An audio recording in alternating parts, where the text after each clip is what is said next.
This is coming to you live. What was that, Corinne? I was just redoing what we did 5 seconds ago. So I didn't know how to start off today, so I told Corinne that, and Corinne gave her version, and of course, she didn't bother to look to see if we were on. So that's why Corinne seems to be having some kind of an episode right now, if you were wondering. All right. Good morning, everyone. Because I love thin Morning. text so very much. And there's Good. nothing better. All right. I don't like quite how you said that, but I believe the sentiment. All right.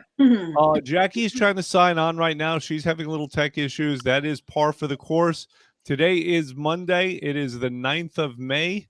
So Mother's Day is over. Cinco de Mayo is over. And the next thing to look forward to is Memorial Day. Memorial Day is the big one. I have a feeling there's going to be a record-breaking Memorial Day. Any thoughts about that? People are going wild because the doors have been open and we're allowed out. I think people are going to go hog wild. I'm going wild. You're going wild on Memorial Day? What are the plans? What are everyone's plans on Memorial Day? I'm wearing a tank top. My plan is to go to Jackie's house and sit by the pool. Ah, Versailles, yes. Everyone's welcome to Versailles. If a barbecue happens here, Not you know how to get everyone. here. Jackie, you're speaking to the internet. You want to be very cautious with what you This say. is true. This is true. People can look Barbecue you or up. not, I'm coming. We're all going to be there. Thea, you look cold. Are you cold? I am. I'm freezing. Freezing. Why is everyone so cold? This is ridiculous. You're indoors. It's really cold out. It's cold. It's the wind. It's windy. Yeah, the wind it's is very rough. windy. Okay, so it's drafty where you are. Yeah. Chicago. In Chicago. We're No, supposed to be in I didn't spring, have time but I to don't know. grab a We sweater. forgot about it. Okay, so it's going to be really fun today. We're just coming off of Mother's Day. Did everyone have a good Mother's Day?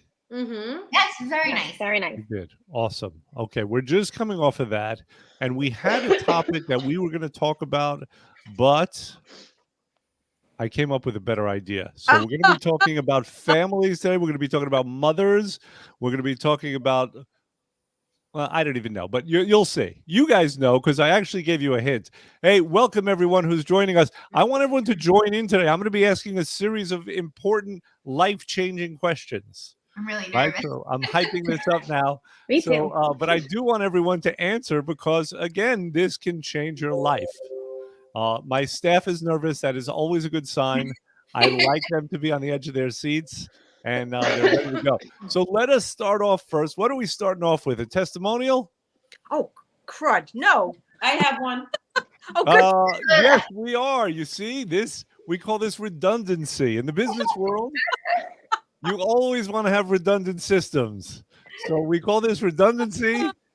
And Thea, you have actually a new hat now. You are going to be the redundancy master. All right, Thea, good. What do you have for us? Okay, this is from Tony S.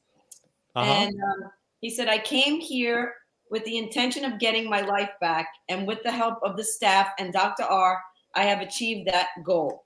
Looking forward to my next phase. Wow.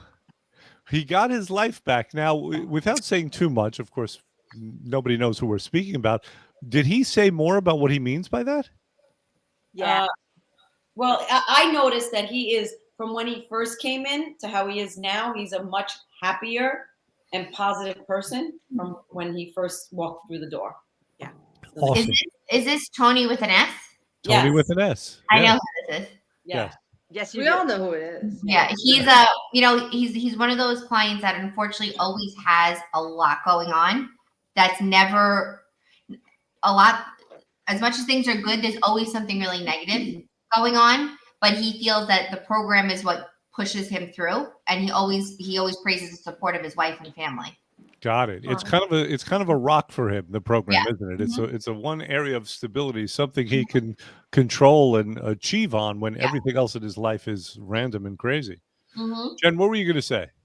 He had a lot of challenges this time around. He had business issues going on. He had family issues. He had a pet die like right at the end of his program. And he said, he's been sick as can be with things that the doctors can't possibly figure out. Yeah. And he feels like getting his body detoxed from some of the things that he did have helped him a lot. Mhm. Right. So, it's put him on a more holistic road, realizing that, Mhm. some of the things that he was doing and some of the things that he was being told to do were not working for his body. Right. Mhm. His eyes up, and he reached out to other people in his world that are doing things that are holistic. Yeah, and we recommended actually a terrific chiropractor to him. Correct. So right, he has structural things, and Yeah. you know, the program helps because the program helps with inflammation, Correct. but it only helps to a certain degree. I mean, he needs to be adjusted, and so that's where he's going now. He's getting really good quality chiropractic care. Yeah. All of that. Exactly. There's a shameless plug for chiropractic. I was gonna say, yeah. Okay, awesome. Let's thank you for that, Thea.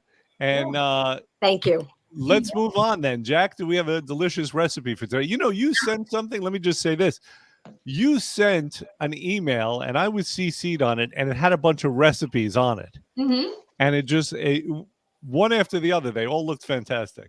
Thank you. So, it's funny. So I think what I'm going to start doing, which we kind of steered away from because we were doing the weekly recipes, and I feel like it helps a lot of people because we have a ton of recipes, obviously, at our disposal. And sometimes sending too many at once, it's just like, okay, too much to think of, especially Right. people who are new to the program. So I think what I'm going to start bringing back is like a Monday meal plan, and maybe just send out 4 easy recipes for the entire week. Not even including it. what we're going to do on the live. And then if they have an option where this is good for leftovers, they can alternate, they can swap their proteins, something for them to stay accountable on program and off. So that's something that I think I want to bring back this week, because I notice even myself, now that we have that little mini break with my kids with sports, kind of, sort of, in April, now I'm back to crunch time where it's like, okay, dinner has to be prepped before they even get on the bus because Right. I don't have time.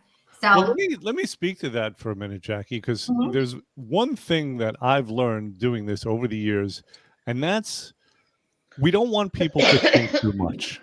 no. It is such a bad thing to have to think. Thinking is overwhelming. Thinking is confusing. We all think too much. Yeah. So when we do things, we try to do it with that in mind. Case in point, our texting app. Mm-hmm. Remember when we were looking into apps, it was very important for me that a person didn't have to download anything, because there's more crap that they have on their phone. So we're able to do it through the regular SMS texting. Yes. This idea that you're talking about now, we have a book of 300 pages of recipes Oh, yeah. that we could give to people. Mhm. But the idea of just giving it a little at a time, which will actually serve to not overwhelm people, I think is very important. Take it as it comes. There's no reason to really overthink this. I mean, the truth is, like, and I've said this before, so we're giving you that guaranteed weight loss, and what you do in between is on you, but you don't have to jump ahead to 40 days or 20 days. So don't worry about what you're going to be eating in 3 weeks. Don't worry about what you're eating in 6 weeks. Well, speaking of mothers, this always happens, right? I mean, mothers are used to thinking in the future. They're used to anticipating potential dangers. So they come in and, they haven't even started yet. And they're like, but what do I do when it's done? Yeah. Well, like, I try do not to need worry help. about that, right? Yep. I'm guilty of it. So Okay, good. Be guilty of giving us a good recipe now. I'm guilty. So this recipe itself, because I'm still cold, and I in the mood for soup. It's called the naked wonton soup. Ooh. So for most people in most households, I feel like Mondays end up being a leftover day just to get through the week. Whereas us, we prefer something to start fresh for the week. So this is super easy, and I'm going to give you 2 versions that you can do: regular post program and on program. It's 4 cups of salted chicken broth. Of course, you're going organic, no sugar added always, regardless of whether you be on program or not. You want clean. You can actually do this with bone broth, which is what I prefer to use. 1-inch piece of ginger. Now, this recipe serves for 8 ounces of ground pork, which is not typically an ideal protein, and 8 ounces of shrimp. So you can swap this for organic beef and combine with shrimp. It is so good. 1 teaspoon of sesame oil. Be cautious. Sometimes sesame seed oil can be inflammatory for people post-program.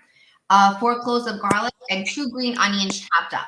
So you're literally taking your minced ground beef or pork, your minced ground shrimp, mixing it together. Instead of oil, swap it for coconut aminos.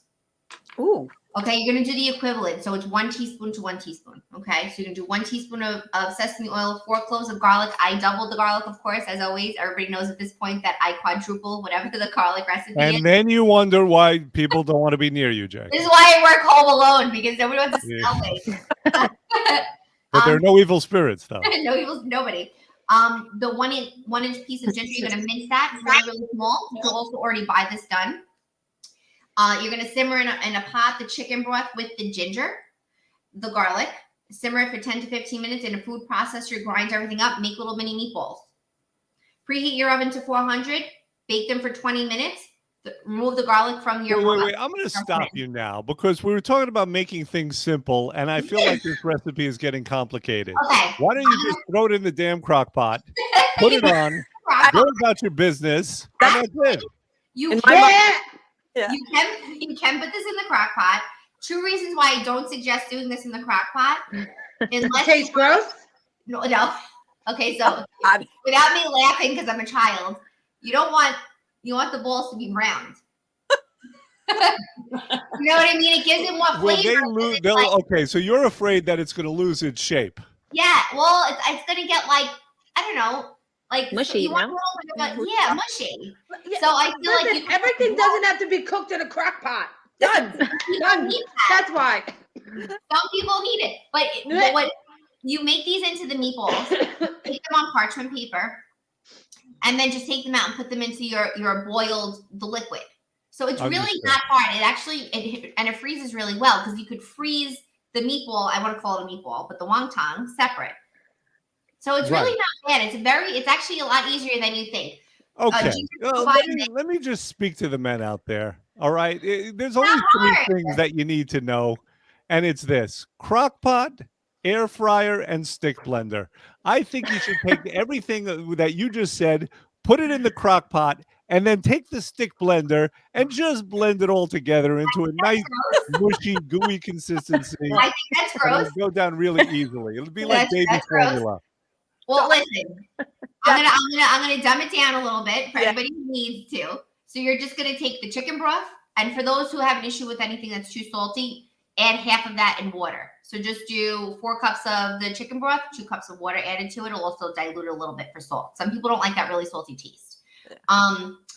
Boil it with the ginger in it. You don't have to even do anything. Just throw it in there. That's it. And then you're going to make the meatballs. It's the easiest thing. All right. We're going to Jackie's house. She's going to serve us soup. Because, so that's the naked wonton. Let me tell you something. I heard steps. I heard numbers. I mean, it's just too much. Thank you, Jennifer. Well, listen, the prep time is only 10 minutes. Listen, when anyone would ask my grandmother how to make something, and she was a phenomenal cook, she'd say, well, you take a bissel of this and a little of that, and you just throw it in and it's delicious. So I'm reading exact. Yeah, no. I feel like it's too much, but of course, to each his own. That's what makes food tasty. When you said meatballs, you lost me, and I started thinking, okay, if you just leave that in the soup, it's going to be a nice soup without making the meatballs in an extra. Because I'm the. You could do that. You could boil it. I mean, the only thing is for time saving purposes. I think baking it kind of gets it started. Then you could cook the rest in the soup. And too much, Jen. You're number one. Hour. Wait. She agrees. She agrees. All right, good. Listen, let's move on to our topic. We have such a big topic today, and it should be so interesting for people. I have a feeling we might end up doing this 2 weeks. Now, if you remember, and if you're tuning in because we teased something last week, and we said, what is that? Corinne's moving furniture. Corinne, what are you sitting? I'm moving my chair. Sorry, I had to get up. Yeah. Okay. Don't interrupt my flow, please. Sorry. Last week we were talking about organic foods and USDA organic and heirloom and grass-fed, and it occurred to me that nobody knows what any of that means. So let's define those things. If we don't define our terms, we can't have a good communication. So that was the plan, and I was studying up. I was watching videos and defining things. Can you imagine? I'm at my desk. I've got a video playing. I'm writing stuff down with my little sticky notes. You're doing that and you won't make meatballs? No, I'm lying about doing that, Jackie. Of course I wasn't doing that, but I was looking on my computer. But the point is this, it occurred to me that we have a client who actually works for the New Jersey Department of Agriculture. And if we're going to be talking about this stuff, we should get her to come on and she could talk about it. And this way we could ask her questions and save ourselves all that effort. Oh, that would be so cool. Oh, yeah. I didn't know that. Right, Jen? Yeah, well, yes. Actually, I'm Okay. Facebook friends with her. I should reach out to her. Yes. So Yeah. we're going to do that. And I'm pretty sure she's going to come on. But then I had to think, okay, what are we going to talk about this week? And obviously Mother's Day was yesterday. And and I've been thinking a lot about mother. I spoke to my own mother last night, and she told me how she wants to be cremated and where she wants her ashes to be spread. This is what mothers do sometimes, right? Literally, this is our conversation. Happy Mother's Day, Mom. So I came up with a series of questions because I want to get the perspective of mothers, right? And fortunately, we have 4 mothers here, and Thea is also a dog mother. But I also want to get the perspective of somebody whose family is not like consisting of kids as well. And so Thea is going to be able to speak to that a little bit. So I want people listening, and most of our people listen later. They watch on video. I want you to comment. I want you to think about this and comment. This will be our most thoughtful live ever, potentially. And that's saying something. That's a big deal. Okay, good. So is everyone ready? Yep. I think so. Okay. So first question is, what is your vision for your family? Don't all jump up at once. Do we have to volunteer to answer? I'm just going to be pointing to the kids I know you're trying to hide in the back of the classroom. You haven't done your homework, but we have to answer. So, okay. I can answer. All right, Corinne, go ahead.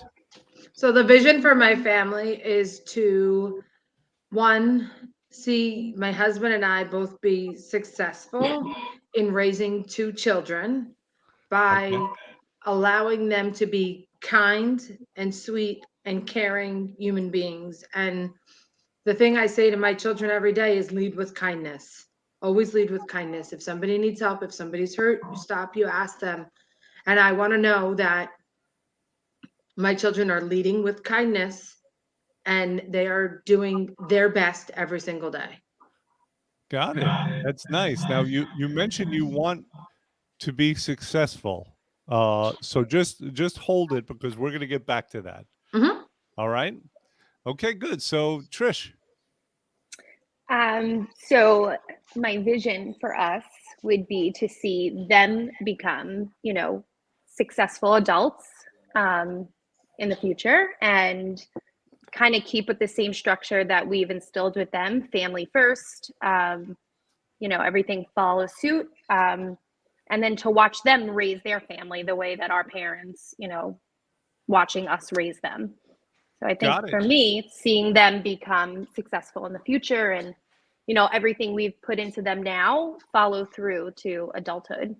Got it. So it agree. sounds like if you do everything right, you're going to be actually franchising yourself through your kids. Yeah. That's the goal.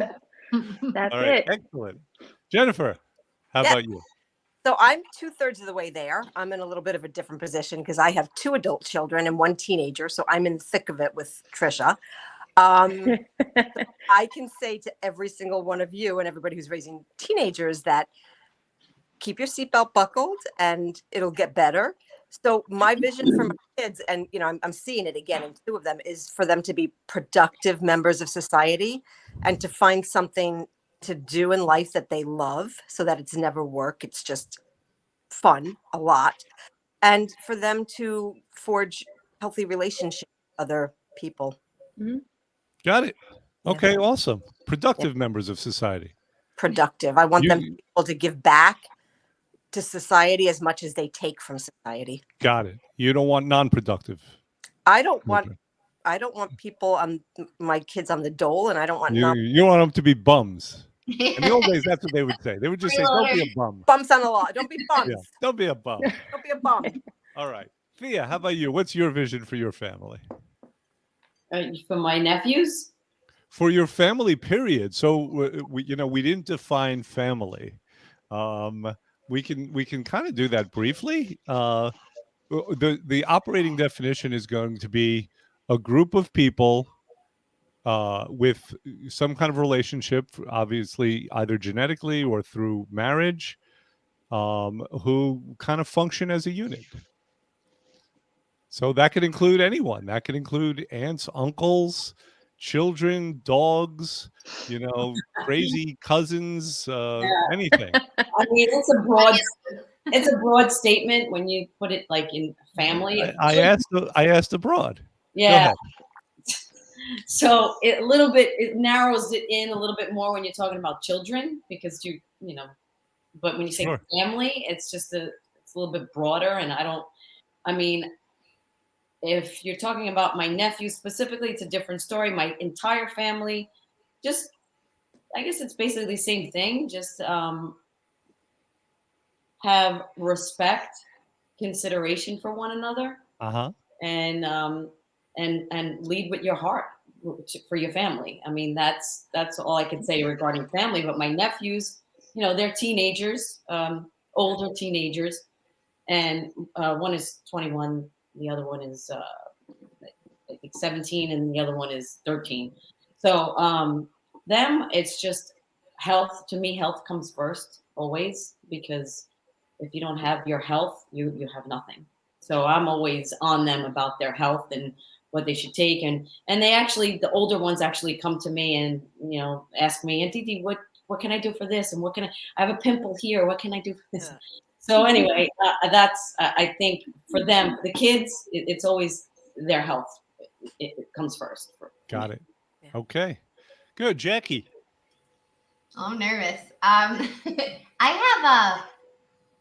have a big want for my children, for my family in general. I say it on a daily basis, especially if you hear something bad, and I just do a quick prayer, and I'm like, oh, please, please keep my kids healthy, happy, safe, because there's so much that goes on out there. And I feel like I just want to prepare them as much as I can for experience, but I want them at the same time to never feel hesitant to live life. I don't want them to ever live in fear. So for me, what I want most for, especially my kids, my nieces, my nephews, I want them to live, be healthy, be safe always, and live life. I really want them to experience everything that it has to offer and not feel afraid to do that. I feel like sometimes when we raise them to do the right thing, and I'm like very much a helicopter mom, you're kind of afraid to let go with a lot of things. And I know that coming from a single parent household. So like there are certain things that I was even afraid to do. So I never want them to live in fear. I always want them to be safe in what they do, but I want them to live life. I want them and to come back and share it. I want them to be respectful, productive. I want them to try everything and anything that comes their way in a positive way, of course. I never want them to get in trouble, but I want them to experience life. You want them to experience trouble? No, not necessarily. But I want to know that everything that we're instilling in them helps them make the right decision. Like I was a good kid. I did not. And when I say that, I really mean that exactly. Like I was afraid to try certain things that were bad and unhealthy and go down those roads, but I still lived life. I still had fun. I still enjoyed myself. I don't feel like I've ever missed out on opportunity. Got it. Okay, good. Thank you. All right. And again, I want to remind people, I think this is an important conversation. It's something that we don't do. We don't just take time to say, okay, what is it that we want for our families? What's our vision? We tend not to be very intentional about it all the time because we were raised a certain way. And generally we turn around and we raise our children the same way and we run our families the same way. But this is a time to be more thoughtful. So I would like to hear people's visions. If you're listening to us now, take a couple of minutes, write it down in the comments. Okay, good. Now, what are your top worries and concerns for your family? So let's keep it to maybe 1 to 3. All right, and let's go in reverse order now. Jack? Worries. I always worry about their safety. I really do. We live in a world now that's scary. And okay. I feel like although issues that are really in our face now were probably the same when I was younger, but you weren't as aware. I really hope that they're equipped with what they can do to make the right decisions and keep themselves safe. So you're worried about their safety. Worried about Good. their safety. What else? Productivity. I mean, my husband and I are very hands-on with our children. The same thing with our nieces and nephews. We really try to be there for everything and anything we can. And I hope that, I just hope that they make the right decisions to be proactive, to do the right things, to be a positive, like Jen said, to give back in all ways. And it's not just And you worry that they won't. I worry that, this day and age, and I know it sounds weird saying it that way, but there's so much handed to kids now. There's so much that enables them that we don't even realize. Got it. And I'm guilty of that too. It's certain things that I do, I don't even realize that I'm overdoing where I should be having my kids do on their own. Okay. And it's a hard habit to break, right? So you always want to try to do better and do the best that you can growing up and doing those things. And it's different now. I feel like a lot of things are given to kids that we didn't have when we were younger, and it taught us differently. And so you worry that could affect them in a way where they're not going to be productive, or at least as productive as they should be. Absolutely. Okay, good. Thea, how about you? What worries or concerns do you have for your family members? So, or your family as a whole, because that's a thing too, right? Yeah. Okay. So I'm just gonna, I'm gonna narrow it down. I'm gonna keep it to my nephews right now. So similar to Jackie, they're old, like they're a little bit older, so they're out there, and I worry. It really goes back to the health again. I mean, they're constantly on their Xboxes. They don't get their head out of the Xboxes. The other stuff that's out in the world, like all the other negative, drugs, alcohol, driving, drinking and driving. Even though they're very good with that, one will call the other or call an Uber to pick them up. They won't ever drink and drive, or it's at their house. But I worry that because of the technology, the Xboxes and all that, it clouds their minds to just negativity, and it's not a positive thing. And when I tell you that they're on those things constantly, you can't even get. It's dinner time. They come down for 2 seconds and they run right back upstairs. So your concern, Thea, sounds like you say that their health, and immediately the tendency is to think about their physical health, but you're also really concerned about what's going on with their minds as well. Right. Understood. Okay, good. Jennifer, what do you worry about? So I was listening and thinking about this. So again, a little bit of a different position because I have one out of the house and one kind of half. But you never stop worrying. Major. So I had this epiphany a while back, like, okay, they'll all be settled and I can finally stop worrying as a mom, like being concerned about them. And then I realized it never ends. Once you become a parent, there's always a child, a grandchild, there's always something, but the level of attention on what they're doing changes. So my oldest one, and I've had this conversation with friends of mine who have children kind of midway between mine. They're like tracking them and they're not sleeping when they're out at night. And I'm like, I never did that. Like and that you could ask any of them, they're like, how do you do that?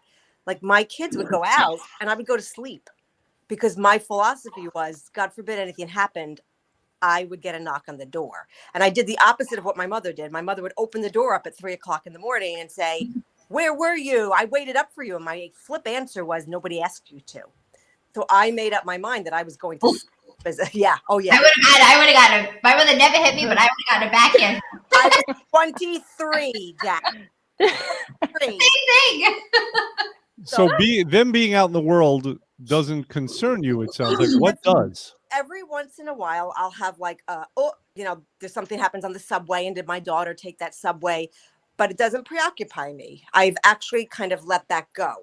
My middle guy had a recent, heartache, and I worry about him meeting somebody that he will be able to give his trust to. Right.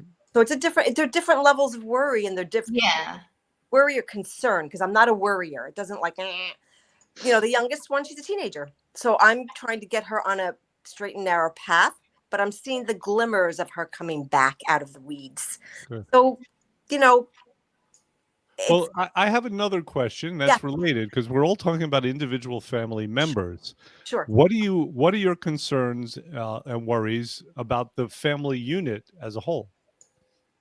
The unit as a whole. So for a while, I thought with, kids going out, moving away, we had our transition. There was some tension with my oldest one because I'm a hands-off parent, and she read that as not connected and uncaring, where I was just trying to give her space. My concern was that we would not have a cohesiveness as they scattered, because we don't have the same nuclear family or the same extended family as I did growing up. However, I'm seeing them all come back to roost. Like, even though only 2 of them were home yesterday, it felt like everybody was there. We're making plans as adults to get together. So my concern was not having cohesiveness. And I'm seeing that's not true. Okay, so it's good that you're seeing in the real world that that's not happening. Yeah, and I would say concern more than worry, because like I said, I'm not really a worrier. I'm actually opposite of that when it comes to them. I'm like, Fair enough. What's that? I'm an overthinker. And I don't think I'm a warrior. I think I'm an overthinker. Well, one of these days we'll get into the distinction between that, because there's got to be a fine line. But what about you, Trish? What worries or concerns do you have for your kids or for your family? Let's do it as individuals, because you guys are part of your family also, right? Yeah. And the tendency is to think only about children, and obviously none of us have thought about ourselves in this right. scenario. But there are your kids, there's yourselves, and then there's the family as a whole. So what are your worries? So my worries for them, as you know, my son was sick as a young child. Right. Yeah. So that health will, I feel like, always be a concern for me. Making sure that, everything we've done to keep him healthy will follow him through as an adult. And then when they're a twin, you hope that that doesn't happen to her either. So health for me is always will be my concern for them growing up. And then because I was so thrown into it, it's health of everybody in our family. If somebody tells me they have something, and then my head goes to a weird, funny place. So for me, it'll always be health, and then, safety, making sure that they are meeting the right people and not being influenced by outside sources, and, everything we're trying to put into them, they follow through as an adult and don't listen to the chirping of everybody else. So for me, it'll always be health and safety for them and everybody in the outside family. Influences. Outside is that's a huge thing, And what about for the family unit as a whole? Any worries or concerns about that? Yeah, I think about that too. Like, we, growing up on Sundays, had dinner with cousins and aunts and grandparents, and everybody kind of got together. And now I'm noticing that my kids don't know their other cousins because, nobody has time to get. So I would love for that to come together. Like Jen said, everybody starts coming back. I just wish they would know their extended family the way that I knew my extended family. So I have a prescription for this, because yes, that is a thing that we've all experienced, right? When I was a kid, we all lived. I mean, there were 30, 40 of us who lived within a few square miles, right? And now there are people in Nevada, in California, in Florida, and it's really hard. And so the one thing that unites everyone is generally deaths and funerals. So it's a good idea. Once a year, fake your own death. But make sure to send out invitations first. And and fake a wedding. Yeah, get married. Renew your vows. Renew your vows. How's that? There you go. No, seriously. I mean, it's the only time that people get together, and it is a very weird thing. Corinne, what about you? Do you have any worries and concerns for your family, or are you the one mother who doesn't? No, I have worries and concerns. I mean, I'm always worried for their health. I mean, to be honest, similar to Trisha, my little one has lots of medical issues that are of a grave mystery to all of us. So I'm always very worried about that. Right. And Brianna, as she gets older, she begins to understand the world more and suffers from other, ailments, and lets things bother her and get to her. So I'm worried about that. And honestly, I also am very worried about the world of social media and the influences that social media plays Right. on our children. And I try as hard as I can to protect both of them from that. But I feel like as much as you don't want to go down the rabbit hole and let them do it, sometimes we're forced to do that. And I feel like it's a loss of control. Yeah, which you're not a fan of. No, Is that correct? that's 100% correct. Where am I echoing? I don't know. I'm echoing on Hear it, but I somebody. don't know. Okay. So that's a relatively new concern, right? Social media. And I hear what you're describing, and it sounds like it's got to be like trying to stop an avalanche with your two hands. Mhm. I mean, you want to protect them, you want to keep them from that, but how can you? It's just they're inundated. Yeah. I just think at the age of 12 and the age of 6, it's young to be exposed to that. And then you get the pressures, for example, of like my 12-year-old wanting to be on Instagram. Well, all my friends are on Instagram, and now I'm going to be left behind if I don't see what's on Instagram. And Right. my response is, I don't care. You're not going on Instagram. Yeah. You know, like it's easier said than done to hold them back from certain things. Mhm. And then they see things that they shouldn't be seeing, and then they're questioning things, and it's just a dark rabbit hole that I really don't. I want them to be. I'm very old fashioned, and people always say to me, you should raise your children in the 50s, because it's like you guys said. I believe that families are the strongest unit, and we should be having dinners every single Sunday together as a family. Mhm. And it shouldn't be us going to swim practice, and it shouldn't be my brother taking his kids to 50 million places.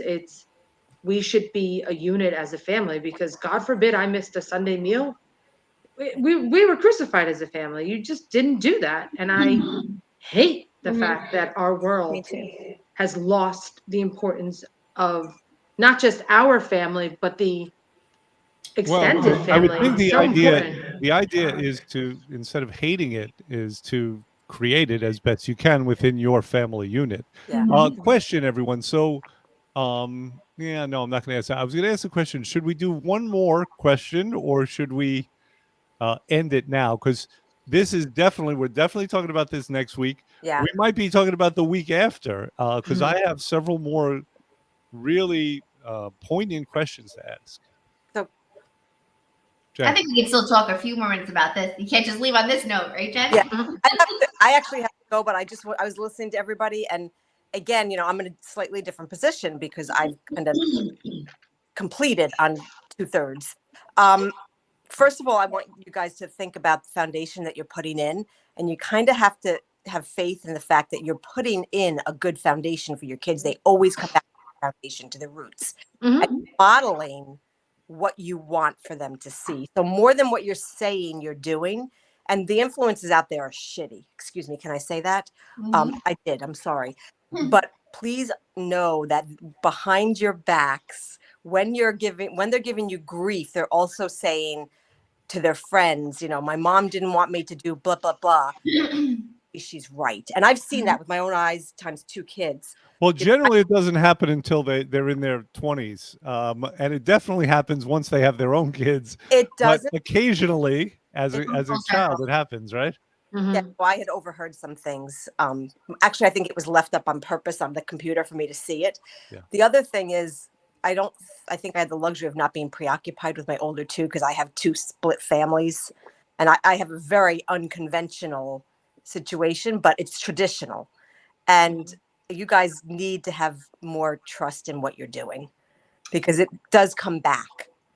I think that there's definitely trust. Like, I definitely believe that what my husband and I are doing is working. I agree. I definitely do. I mean, I see it because I see it in other families, and not to compare in a negative way, but it's like, you know what? I see how our children react Yes. in comparison. And I feel like whatever works, to each his own. Yeah. But I see what we're doing, and then I'm like, you know what? It takes that little bit of self-doubt. But I think because our kids are younger, Yeah, and we're not on the other side of the fence, it's You're not not that I don't believe in what we're doing. It's more of like, well, I'm just hoping, because there's always that we're waiting for that shoe to drop, right? You hear these horror stories, but then I have to be honest with you. No. I see my nephews. I was an aunt before I was a mom. my nephew is 16 years old. And he, you know, this time next year, they'll be looking at colleges. And I look at it and I'm like, he is such both. They really are, all of my nieces and nephews, younger, older. But my oldest nephew and my second oldest nephew are really good boys. When I tell you they're good boys, they're typical brothers. Do they fight? They beat up on each other. Sister, yes, but they are respectful. They love being home. To see a friend on a Saturday night, they'll sit around the table with us. If we end up in Brooklyn or vice versa, or wherever we are, they want to hang out with us. My oldest nephew, my father-in-law is his sponsor for, you know, see you later. Jen has to go, and I don't want to be rude, but No, if don't any be of you rude. remember, Short of it works. yeah, if you remember Carol Burnett, she used to say at the end of her show, "I'm so glad we had this time together," but now it's come time to say goodbye. And she would sing it actually, and I'm not going to do that. I'm going to save you from that. But again, I promised everyone a really important discussion. I think this is fantastic stuff. Thank you. And we're going to continue with it next week. Okay. All right. Later. Bye, everybody. Bye, guys.